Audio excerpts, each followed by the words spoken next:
Veríme, že to zranenie z úvodu prebolelo, nech sa páči. Viditeľne máme kontrolu stredu ihriska, pretože tam pracuje pätica našich hráčov proti štvorici českých hráčov a v tejto fáze zápasu je to veľmi citeľné. A hlavne to, že naši hráči sú veľmi pohybliví v strede pola.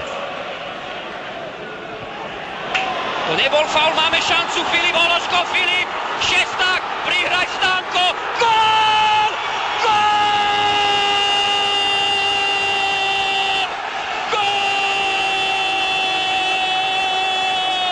Slovensko vyhráva na Letnej 1-0 a náš východňarský odkaz Stanko, dobre si zrobil, vyhrávame 1-0, pozrite sa na to, hrubá chyba českej obrany.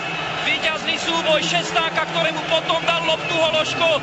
Stanko Šesták vystrelil pomedzi nohy Zdenka Grigeru do protipohybu Petra Čecha a náš sen sa stáva skutočnosťou. Strieľame vedúci gól na pražskej Letnej. Počúvajte, ako to znie. Československo 0-1. Milan Lešický. Áno, bola to akcia Šestáka, ktorý si loptu vybojoval v hlavičkovom súboji, narazil, prebral, otočil sa a vystrelil. Nebola to tvrdá strela, ale bol to taký ten správny fotbalový gól. Nebol to faul, ale offside, preto majú loptu českí hráči. Martin Škrtel dominuje v našej obrane.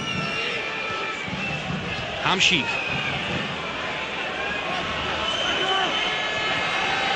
Bol predtým faulovaný Martinom Feninom. Španiel Undiano Majenko. To postrehol a pozor, máme šancu. Jendrišek nedal. Jendrišek, gól! Gól! 2-1 gól! 83. minúta, Slovensko vyhráva 2-1. Erik Jendrišek, druhý Vajsov zázrak. 2-1. Karhanová rozohrávka, hrubá chyba českej obrany.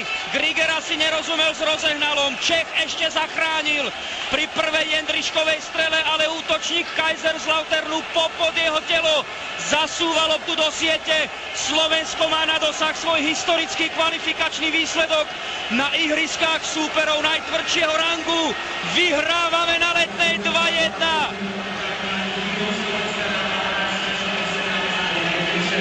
Čech čaroval, ale potom mu Jendrišek predsa len kúzlo vzal. Šesták a Jendrišek. Vyhrávame 2-1, vážení športoví priatelia. Držte doma palce, aby sme tento tesný náskok držali dlhšie ako v prvom polčase, aby sme to dotiahli do víťazného a úspešného konca, aby sme si z Prahy, z českej metropoly odviezli 3 body. Tak je to ako zo správky, tento záver, ale ešte nie je koniec.